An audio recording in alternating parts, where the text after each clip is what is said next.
আপুনি ফ্লাইঅভাৰ তলৰ পৰা মুখ্যমন্ত্ৰী হিমন্ত বিশ্ব শৰ্মা ডাঙৰীয়া ফ্লাইঅভাৰ তলৰ পৰা জুবিনদাৰ চিত্ৰাংকন মুছি পেলাব পাৰিব, কিন্তু এই আমাৰ অন্তৰৰ পৰা প্ৰতিগৰাকী অসমীয়াৰ অন্তৰৰ পৰা জুবিনদাৰ যিটো প্ৰতিচ্ছবি কেতিয়াও মোহাৰি পেলাব আপুনি নোৱাৰে।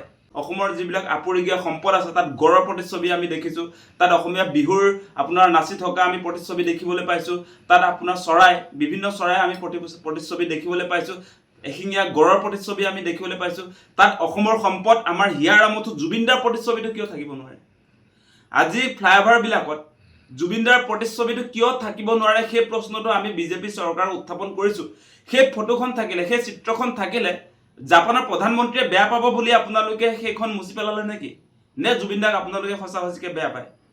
মানে মানুহৰ সন্মুখততো আপোনালোকে আচল অনুৰাগী বুলি কয়, এতিয়া আকৌ জুবিনদাৰ আপোনাৰ ফ্লাইঅভাৰ তলত থকা যিখন চিত্ৰ সেই চিত্ৰখনকো আপোনালোকে আচলতে চাব নোৱাৰা হ'ল। আপোনালোকৰ আচলতে জুবিনদাৰ প্ৰতি সঁচা প্ৰীতি সঁচা ভালপোৱা আছেনে নাই হিমন্ত বিশ্ব শৰ্মা চৰকাৰৰ? সেই প্ৰশ্নবিলাক আজি উত্থাপন কৰিছোঁ। আজি গৰিমা বৌৱে প্ৰশ্ন উত্থাপন কৰিছে যে কি যুক্তি আছে আচলতে যে সৌন্দৰ্যবৰ্ধন কৰক, তাত কাৰো আপত্তি নাই, কিয় আচলতে জুবিনদাৰ সেই চিত্ৰখন আচলতে মুছি পেলাব লাগে? সেই প্ৰশ্নবিলাক এনেই আমি উত্থাপন কৰা নাই। গতিকে আমাৰ কথা স্পষ্ট, এনেকৈ কোনো কাৰণতে কেৱল আপোনাৰ গুৱাহাটীতে নহয় অসমৰ বিভিন্ন প্ৰান্তত ফ্লাইঅভাৰত আমি জুবিনদাৰ আপোনাৰ hashtag justice for Zubeen Garg বুলি তেনেকৈও বহুত চিত্ৰাংকন আছে। গুৱাহাটীতো কেইবাখনো চিত্ৰ অংকন কৰা হৈছিলে জুবিনদাৰ ন্যায়ৰ দাবীত, আৰু সেইটোতো আপোনাৰ হেছটেগ জাষ্টিছ ফৰ জুবিন গাৰ্গটো নাছিলেই, তাত কেৱল কমৰেড নেভাৰ ডাই, কমৰেড নেভাৰ ডাইটোতে তেওঁলোকে আচলতে আপত্তি কৰিছে। সেইটোৱে মই বুজি পাইছোঁ, কাৰণ জুবিনদা লেফটিষ্ট আছিলে, তেওঁ নিজকে কমিউনিষ্ট বুলি ঘোষণা কৰিছিলে, আৰু সেই কথাটো বিজেপি চৰকাৰে নিশ্চিতভাৱে বেয়া পাইছিলে। আপোনালোকে নিশ্চয় দেখা পাইছে যে যিটো সময়ত আমাৰ অসমৰ প্ৰায়বিলাক শিল্পী বিজেপিৰ লগত চামিল হৈ গৈছিলে, সেই সময়ছোৱাত জুবিনদাই ঘোষণা কৰিছিলে যে মই কংগ্ৰেছৰ লগতো নাই, বিজেপিৰ লগতো নাই, মই হৈছোঁ ছ'চিয়েল কমিউনিষ্ট।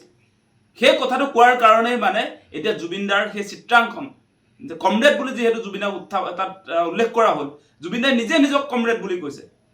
সেইটো মাৰ্চাল বৰুৱাইতো কোৱা নাই, মাৰ্চাল বৰুৱাই সেই কথাটো কোৱা নাই, জুবিনদাই নিজক নিজে কমৰেড বুলি ঘোষণা কৰিছে।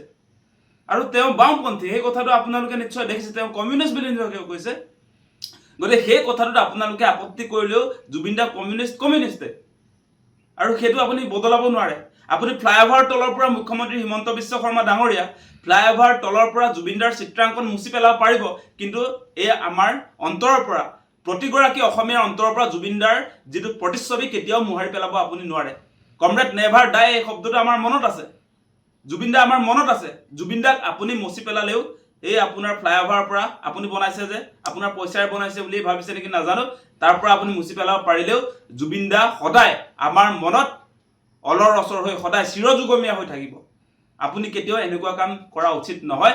জাপানৰ প্ৰধানমন্ত্ৰী আহিছে বুলিয়ে গুৱাহাটীত কিবা পাৰ্পল চিটি নে কি বনাব বুলিয়ে এনেকৈ আচলতে জুবিনদাৰ প্ৰতিচ্ছবি মোহাৰি পেলোৱাটো কোনো অসমীয়া মানুহে আচলতে সহ্য কৰিব নোৱাৰে। সেই কথাটো স্পষ্ট কৰিছোঁ। যিকোনো খবৰৰ বাবে যোগাযোগ কৰক আমাৰ এই নম্বৰত 9181 307 221।